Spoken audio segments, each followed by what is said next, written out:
Poland has been a vital and much valued ally for 26 years, and you continue to lead by example.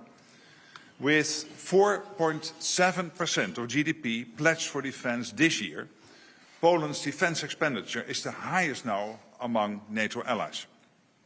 In an increasingly dangerous world, boosting defense spending is essential. Let's not forget that Russia is and is remaining the most significant and direct threat to our alliance.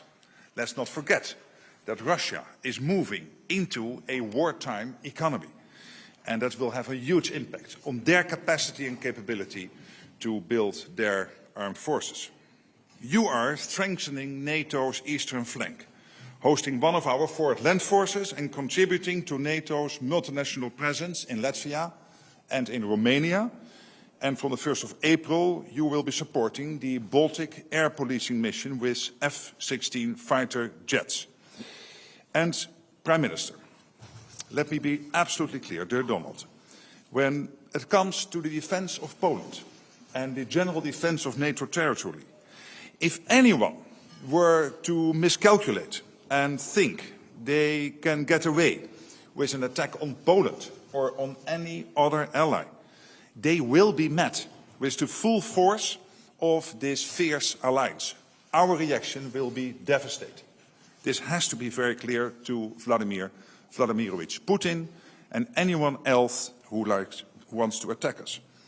You are also increasing military training in Poland and further strengthening your borders. And I want to tell you that the Prime Minister briefed me on your initiative, East Shield/Shield East, and I welcome this important investment in Poland's security and therefore in Europe's and transatlantic security. I think it is important, and I know you are working closely with the European Union on this.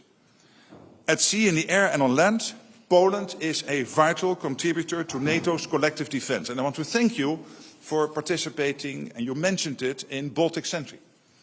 When on the first Christmas Day, 25th of December, we had a cutting of the sea cable between Estonia and Finland, we had collectively to get into action. And we had a summit in Helsinki early January. We both participated there.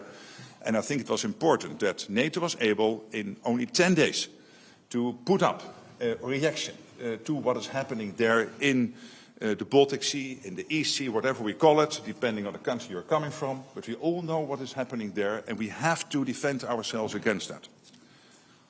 Poland's investment in defense is therefore an example to all allies. Not only do you top the NATO charts, you plan to spend even more. And again, thank you for that. And I know this is not easy because at the end there are many conflicting national priorities when it comes to spending public money. On defense investment across the alliance, we have seen movement now in the right direction. Last year, defense investment rose by 20% for Europe and Canada. But as President Trump has said, and I agree with him, European allies and Canada need to do more. We should all follow, therefore, the Polish example and rapidly ramp up our spending and capabilities and match words with action by investing more in security, our industry and in our deterrence. I welcome your recent discussions with the United Kingdom and other European allies on efforts to help defense production and to ramp it up, because we need to do more. By the way, this is an issue across the whole alliance, including the United States. And since assuming the presidency of the Council of the European Union for this half year, Poland has shown real leadership in shaping Europe's defense and security agenda. These are uncertain times, but let me be clear on one thing. The transatlantic partnership remains the bedrock of our alliance, and this will not change.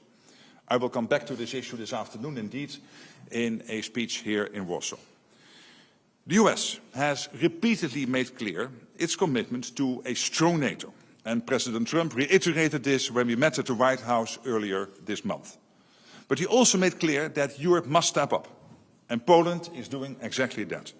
So again, Prime Minister, dear Donald, thank you once again for your strong leadership, your steadfast commitment to our alliance, and again, your personal friendship and your warm welcome here today.